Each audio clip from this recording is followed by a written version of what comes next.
Hello everyone and welcome back to another video from Finance and Crypto Guide. In this video, I'm going to show you how to buy Ethereum on Paxful. So let's get started right away. First of all, open up the Paxful application on your device.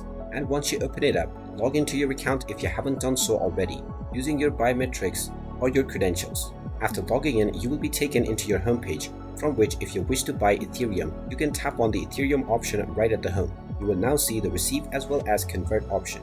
Choose whichever one of these options you wish to use, and if you have already verified your identification, you will simply be asked to enter the desired Ethereum that you wish to buy. After entering your desired amount, you can proceed forward with entering your payment method information. You can choose from your bank account, your online wallet, as well as your credit or debit card. After proceeding forward with your payment method and finalizing your transaction, you will receive your Ethereum within your total balance section.